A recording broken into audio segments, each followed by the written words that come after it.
Eu tenho uma pergunta para você. Quem é o pastor presidente e qual é o limite da autoridade dele na sua igreja? Vou desmontar um mito aqui do pastor dono, tá? Eu não estou aqui para confrontar a minha igreja, nem um pastor, nem estou aqui para mandar recado, tá? Antes de começar esse episódio, eu quero te perguntar algo que quase ninguém tem coragem de perguntar dentro de uma igreja. Quem manda de verdade onde você congrega?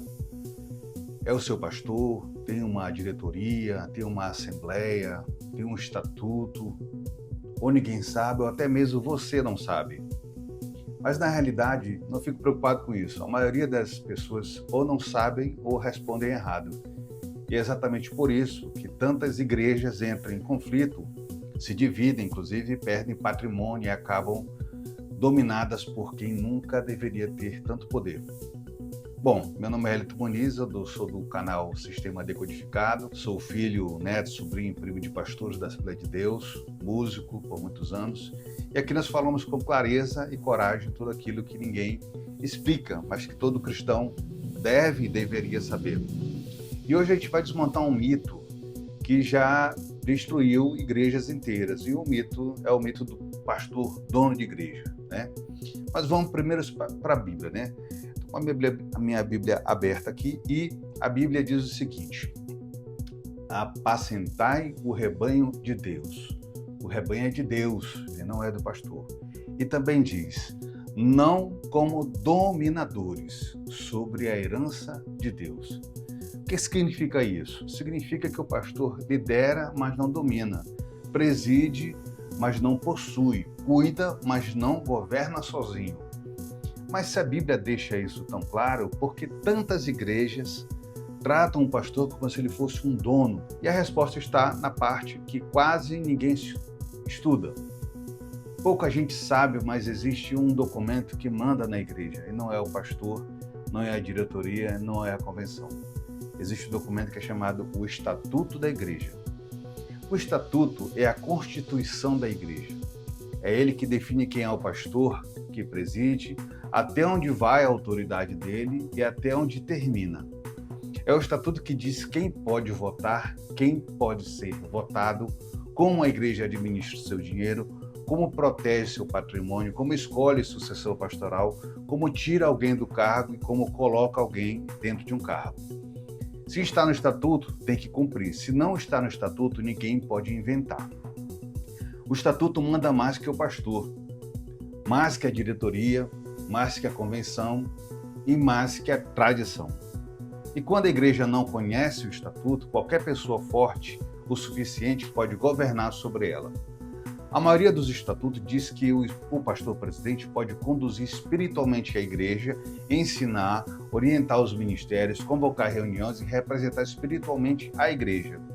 Mas diz também que ele não pode vender patrimônio, trocar diretoria por vontade pessoal, decidir sucessão sozinho, movimentar grandes valores sem assembleia, alterar o estatuto, impedir votação, manipular assembleias ou usar púlpito para fins administrativos.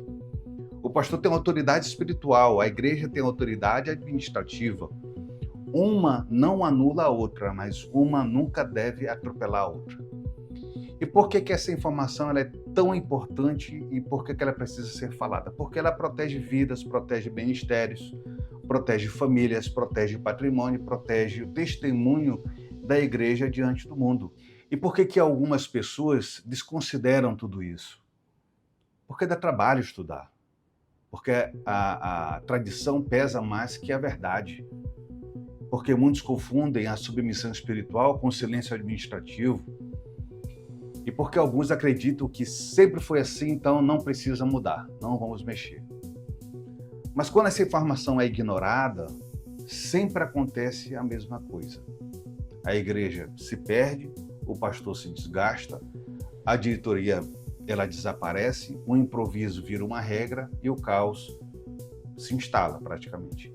E o pior, a crise só aparece anos depois, quando já não dá mais para evitar. O pastor excede sua autoridade quando decide sozinho o que deveria ser votado, quando usa o púlpito como instrumento administrativo, quando atropela a diretoria, quando ignora o estatuto, quando tenta impor sucessão, quando movimenta dinheiro sem autorização e quando mistura a autoridade espiritual com o poder humano.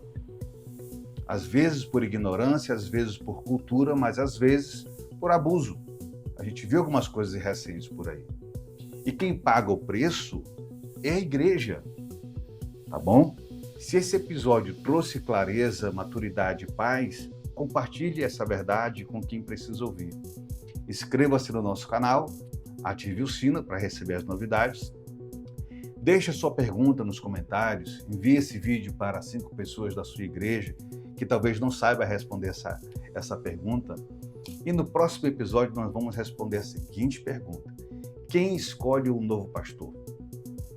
É a igreja, a família, a convenção ou o estatuto? Fica essa pergunta para você e prepare-se para a surpresa que eu vou trazer para você referente a essa pergunta.